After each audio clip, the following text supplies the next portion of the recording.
திருத்தூதர் பணிகள் அதிகாரம் 19.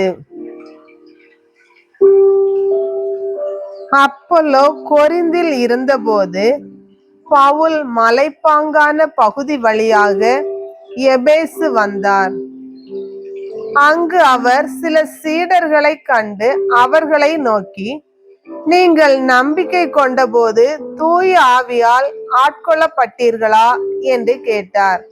அதற்கு அவர்கள், தூய ஆவி என்னும் ஒன்று உண்டு என்று கூட நாங்கள் கேள்விப்பட்டதில்லையே என்றார்கள்.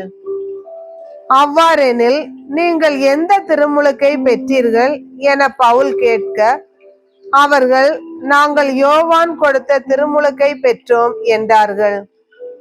அப்பொழுது பவுல், யோவான் மனம் மாறிய மக்களுக்கு திருமுழுக்கு கொடுத்து தமக்கு பின் வரும் இயேசுவிடம் நம்பிக்கை கொள்ளுமாறு கூறினார் என்றார். இதை கேட்ட மக்கள் ஆண்டவராகிய இயேசுவின் பெயரில் திருமுழுக்கு பெற்றனர். பவுல் அவர்கள் மீது கைகளை வைத்ததும் தூய ஆவி அவர்கள் மேல் இறங்கியது. அப்பொழுது அவர்கள் பரவச பேச்சு பேசினர், இறைவாக்கும் உரைத்தனர். அங்கு ஏறக்குறைய 12 பேர் இருந்தனர். பின்பு பவுல் தொழுகை கூடம் சென்றார். அங்கு அவர் 3 மாதங்கள் இறையாட்சி பற்றி துணிவுடன் மக்களோடு பேசி அவர்களோடு விவாதித்து அவர்களை நம்ப செய்தார். சிலர் கடின உள்ளத்தோராய் நம்ப மறுத்து திரண்டிருந்த மக்கள் முன்னால் இந்நெறியை இகழ்ந்து பேசினர். அவர் அவர்களை விட்டு விலகி தம் சீடரை தனியே அழைத்து கொண்டு திறனு மன்றத்தில் நாள்தோறும் விவாதித்து வந்தார். 2 ஆண்டுகளாக இவ்வாறு நிகழ்ந்தது. ஆசியாவில் வாழ்ந்த யூதர், கிரேக்கர் அனைவரும் ஆண்டவரின் வார்த்தையை கேட்டனர். பவுல் வழியாய் கடவுள் அரும்பெரும் வல்ல செயல்களை செய்து வந்தார். அவரது உடலில் பட்ட கைக்குட்டைகளையும் துண்டுகளையும் கொண்டு வந்து நோயுற்றோர் மீது வைத்ததும் பிணிகள் அவர்களை விட்டு நீங்கும், பொல்லாத ஆவிகளும் வெளியேறும். சுற்றி திரிந்து பேயோட்டும் யூதர் சிலர் பொல்லாத ஆவி பிடித்தவர்கள் மீது ஆண்டவராகிய இயேசுவின் பெயரை பயன்படுத்த முயன்றனர். பவுல் அறிவிக்கின்ற இயேசுவின் பெயரால் நான் உங்களுக்கு ஆணையிடுகிறேன் என்று அவர்கள் கூறி வந்தார்கள். ஸ்கேவா என்னும் யூத தலைமை குருவுக்கு 7 மைந்தர்கள் இருந்தார்கள்.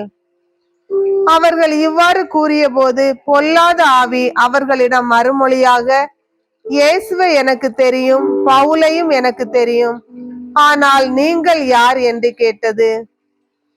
பொல்லாத ஆவி பிடித்தவர் அவர்கள் மீது துள்ளி பாய்ந்து அவர்களை தாக்கி அனைவரையும் திணறடிக்கவே அவர்கள் அந்த வீட்டை விட்டு காயமுற்றவராய் ஆடையின்றி தப்பி ஓடினர். எபேசில் குடியிருந்த யூதர், கிரேக்கர் அனைவருக்கும் இது தெரிய வந்தது. யாவரையும் அச்சம் ஆட்கொண்டது. அவர்கள் ஆண்டவர் இயேசுவின் பெயரை போற்றி பெருமைப்படுத்தினார்கள். நம்பிக்கை கொண்டோர் பலரும் தாங்கள் செய்த தவற்றை ஒப்புக்கொண்டு அறிக்கையிட்டனர். மாய வித்தைகளை செய்து வந்த பலரும் தங்கள் நூல்களை கொண்டு வந்து அனைவர் முன்பாகவும் அவற்றை சுட்டெரித்தனர். அவற்றின் விலை 50,000 வெள்ளிக்காசு என்று கணக்கிட்டனர். இவ்வாறு ஆண்டவரின் வார்த்தை ஆற்றல் பொருந்தியதாய் பரவி வல்லமையுடன் செயல்பட்டது. இவை நடந்த பின்பு பவுல் மாசிதோனியா, அக்காயா வழியாக எருசலேமுக்கு செல்ல வேண்டும் என்று தீர்மானித்தார். அதன் பின் ரோமையையும் பார்க்க வேண்டும் என்று தமக்குள் சொல்லிக் கொண்டார்.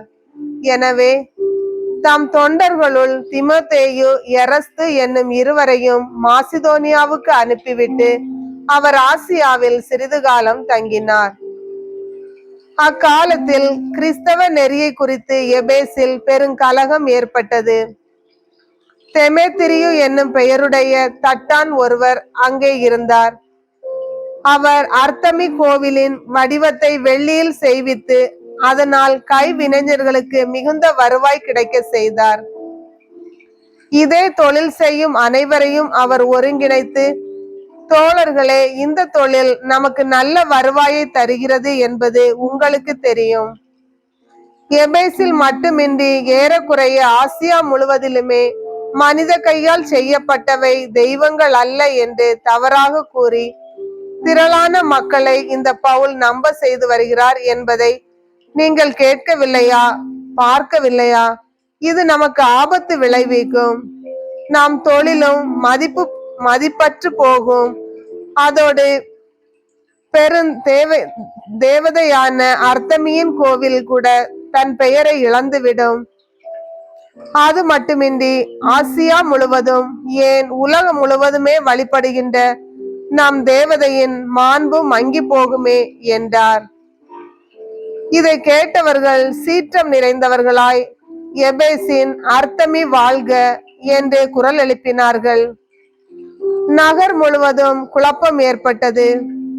மக்கள் அனைவரும் பவுலின் வழித்துணைவர்களாகிய காயு, அரிஸ்தர்க்கு என்னும் மாசிதோனியரை பிடித்தெழுத்து கொண்டு ஒருமிக்க அரங்கத்தை நோக்கி பாய்ந்தோடி சென்றனர்.